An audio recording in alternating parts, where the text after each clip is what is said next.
Luke 6:35 says, "But love your enemies and do good and lend, hoping for nothing again, and your reward shall be great."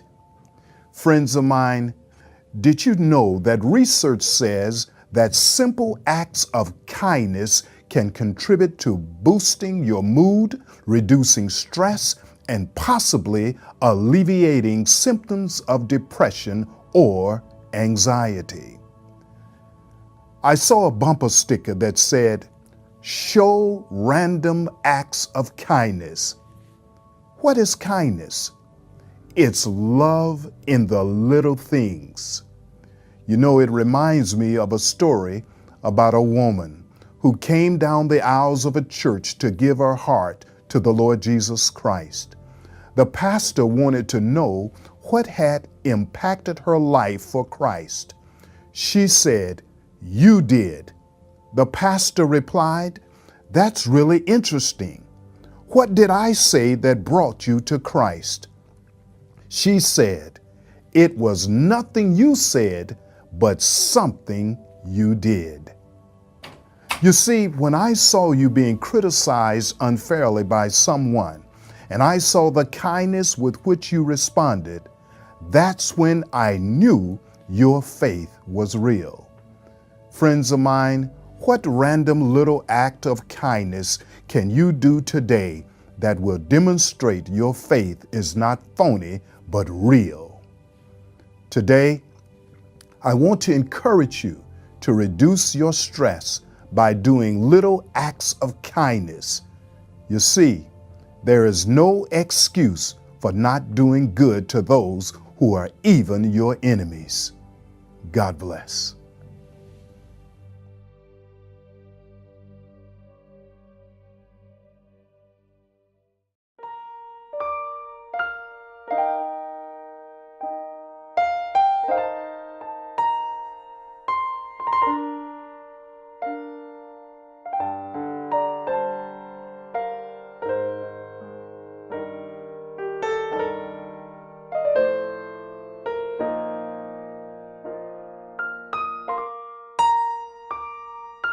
The information shared in this show is for the sole purpose of being informative, should not be considered complete, and does not cover all issues related to mental health.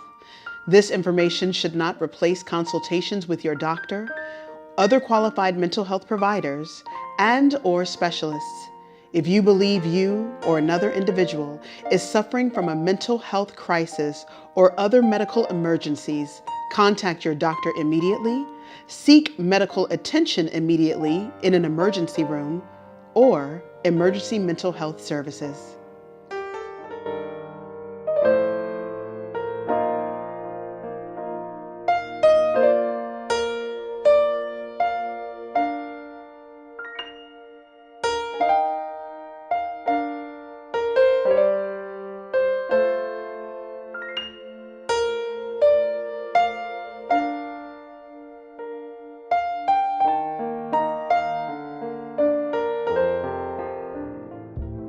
Hey, Excuseless family, welcome back. We are so excited to have you in this very relaxed, safe space as we navigate being excuseless about our mental health.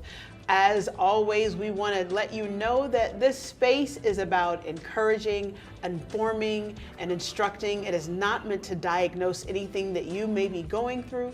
If you need to, please identify a mental health professional to help you navigate some of the things that you may be experiencing in your life. But right now, we are welcoming back Dr. Hodnett here with us, an associate professor at Oakwood University in psychology and I always mess that up, the psychological sciences. It's fine. But we are excited to have you back. And this topic that we are going to dive into today is major because a lot of people don't realize that this very specific topic has a lot to do with mental health also.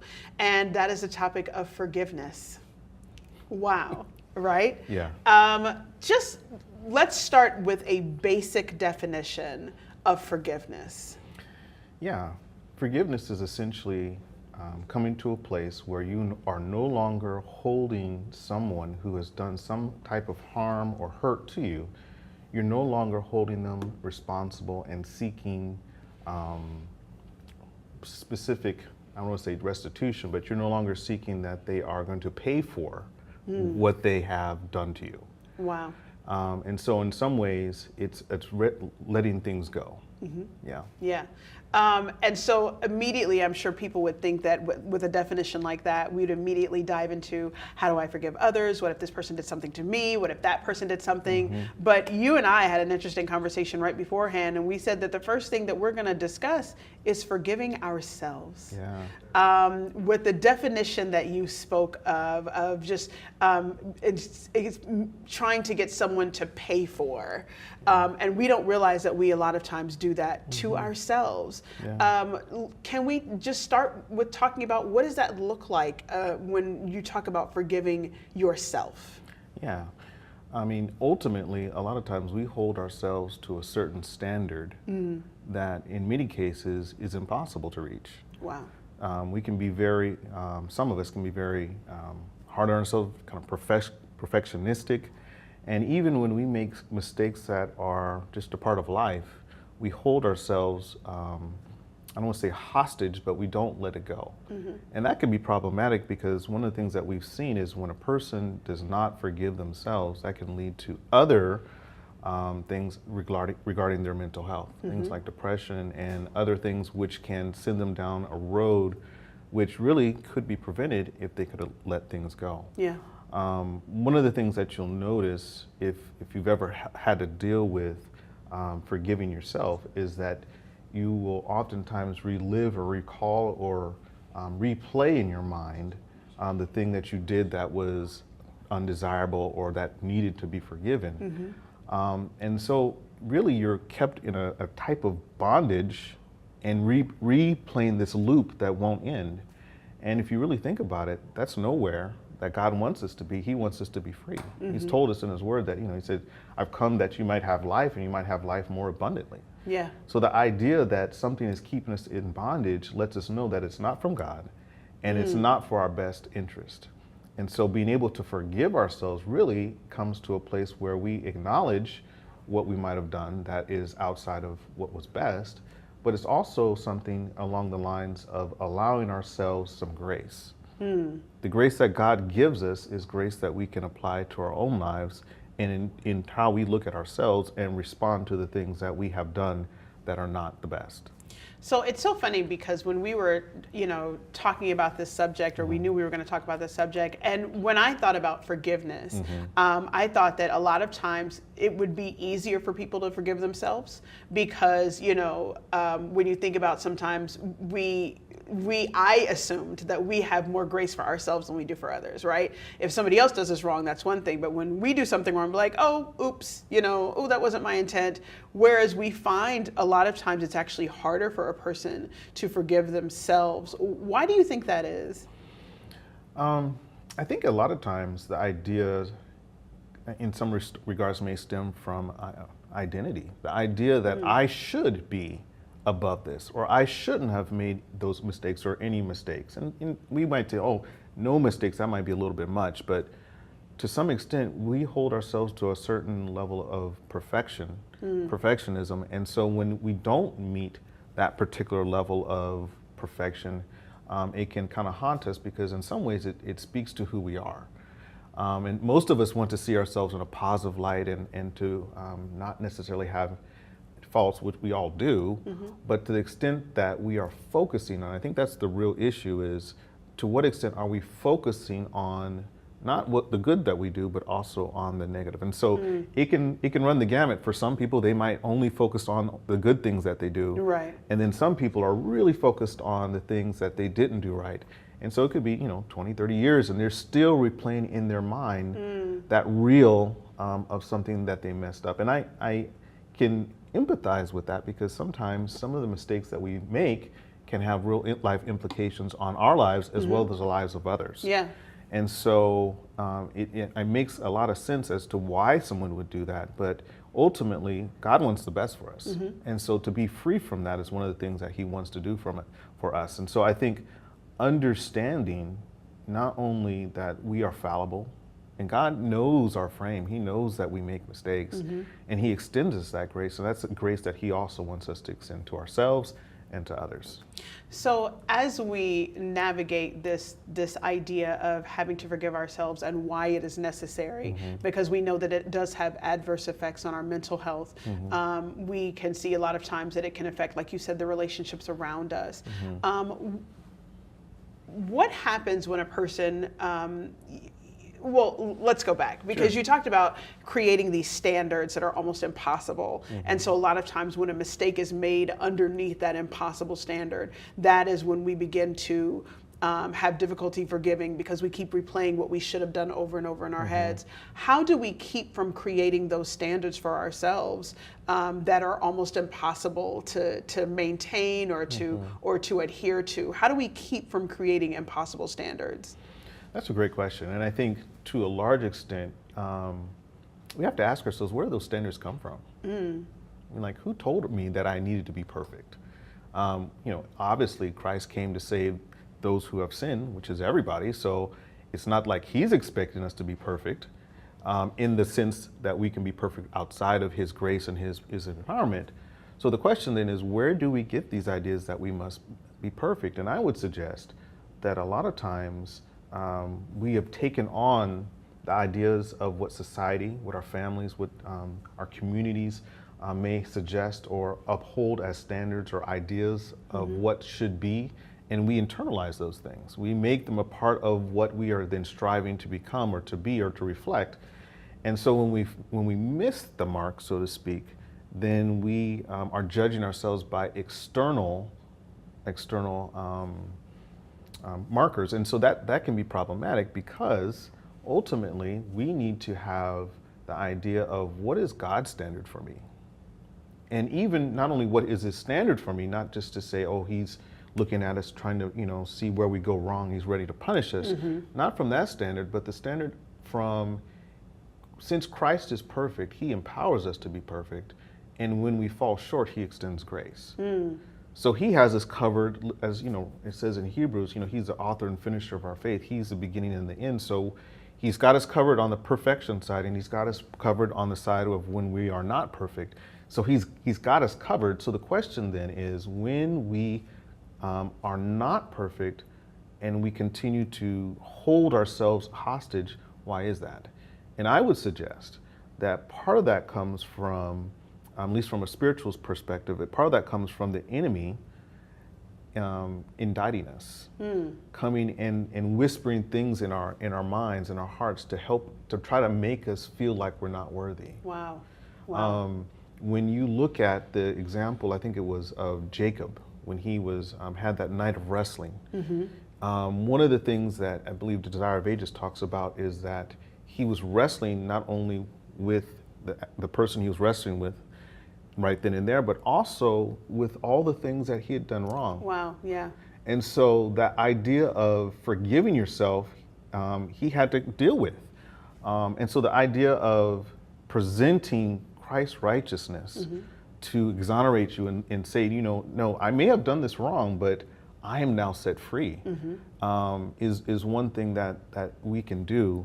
And it does take that. And I think one of the things that I've discovered about forgiveness of others or myself, it's a perpetual experience. It's not something that you just do once and you're good. Yes.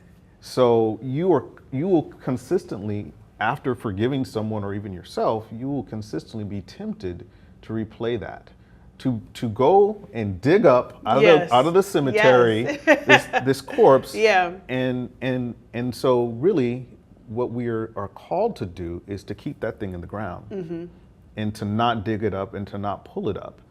And we can do that with God's help.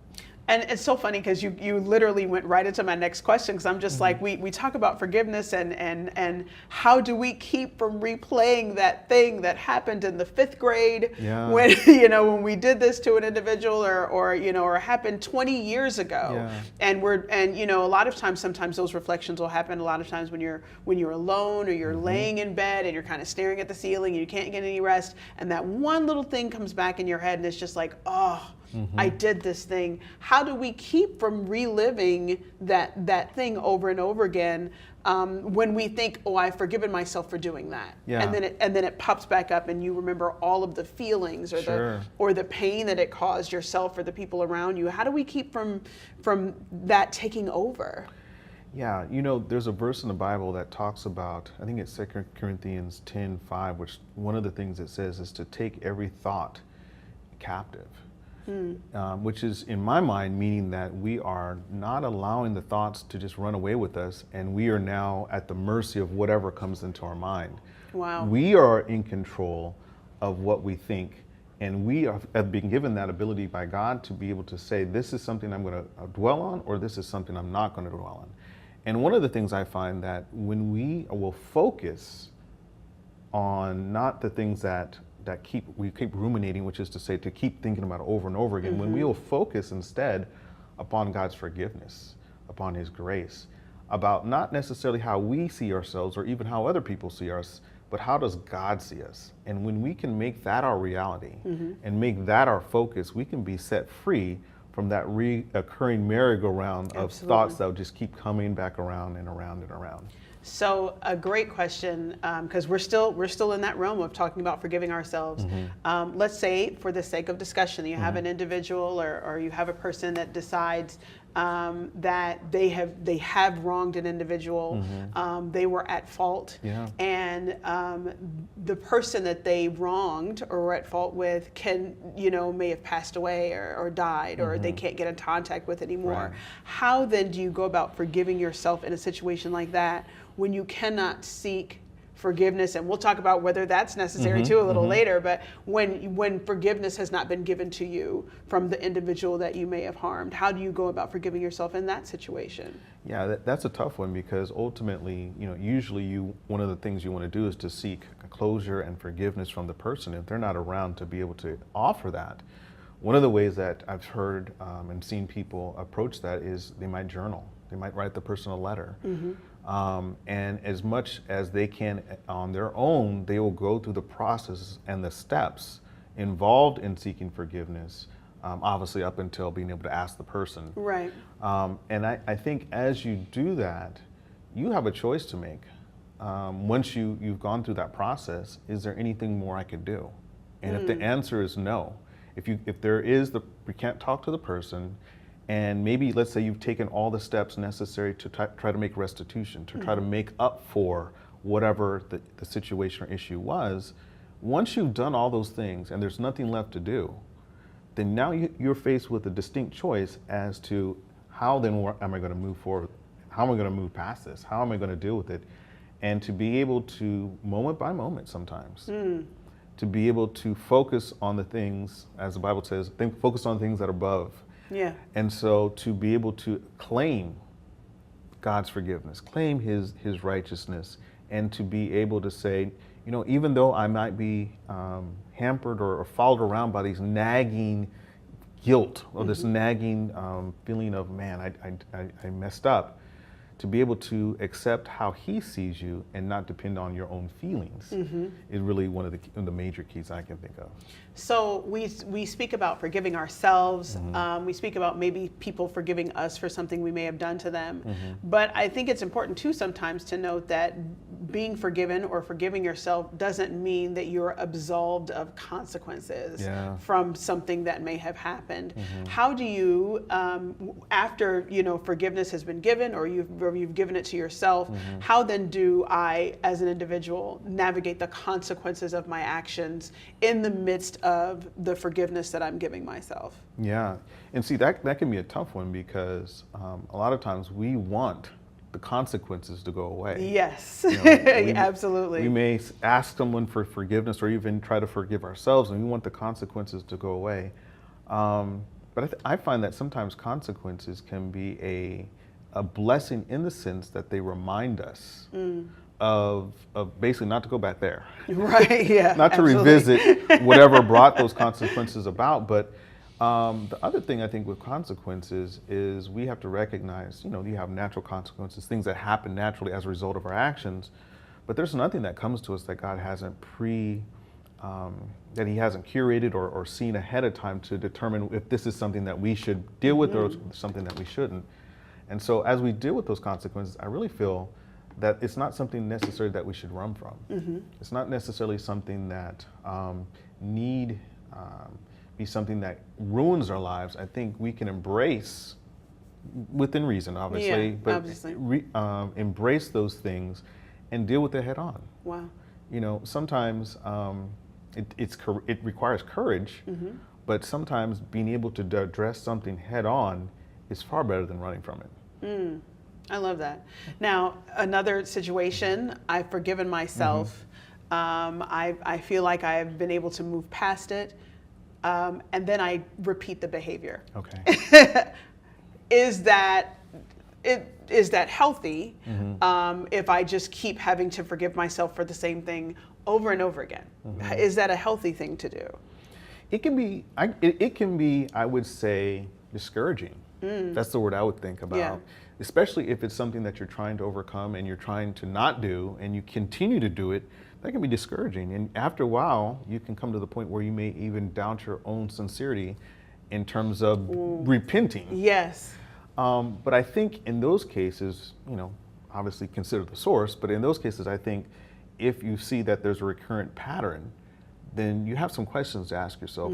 How did we get here? Yeah. What are some of the precursors that led up to this particular thing occurring again and again and again?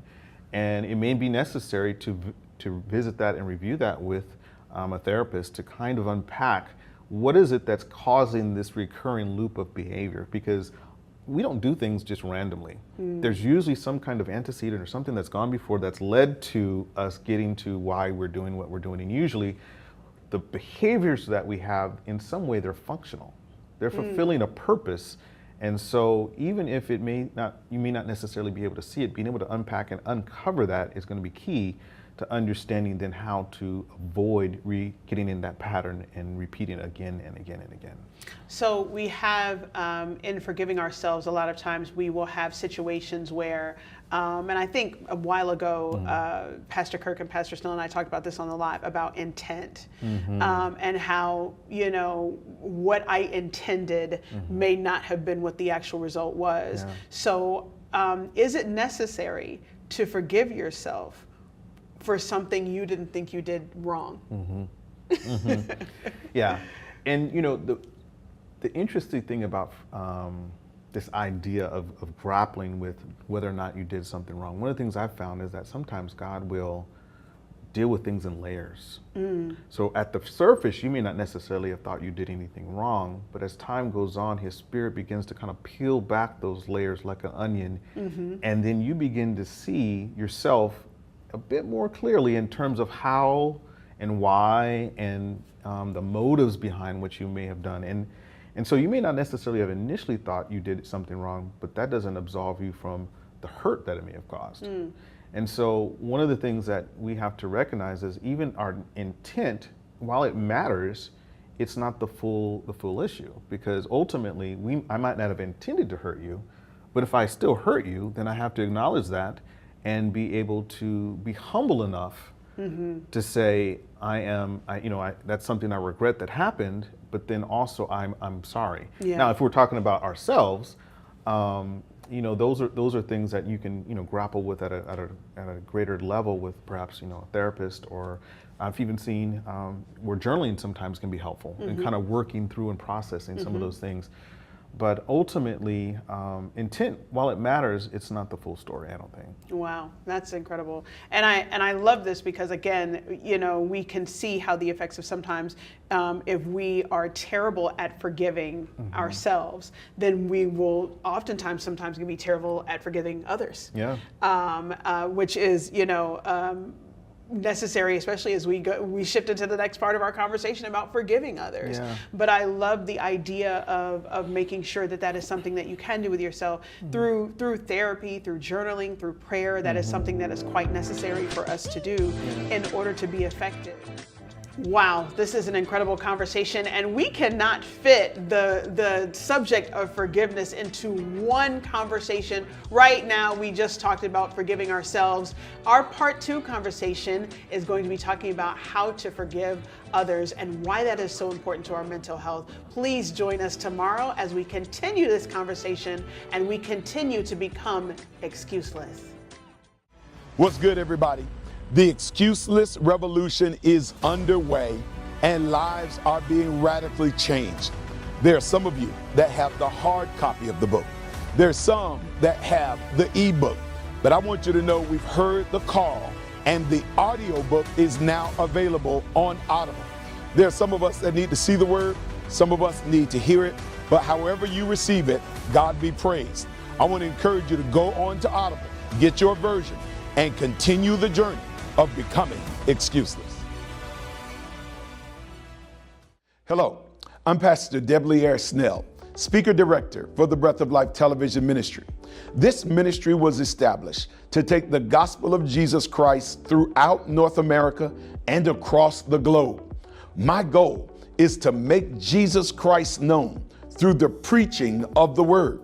I need you to know that we need your financial partnership in order to make sure that the gospel can go into every hill, into every rural county, and into every inner city. And we can only take the gospel as far as the gifts that you lend to us. We thank you for your financial partnership in the past, and I'm asking that you would continue to be a financial partner with this ministry going forward.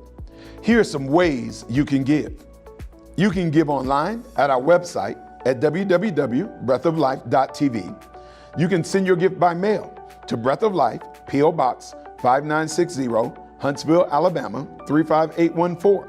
You can call the office at 256-929-6460, or you can text the phrase "Give to BOLTV" to 188-364-GIVE, or the easiest thing is through Cash App at $Breath of Life TV.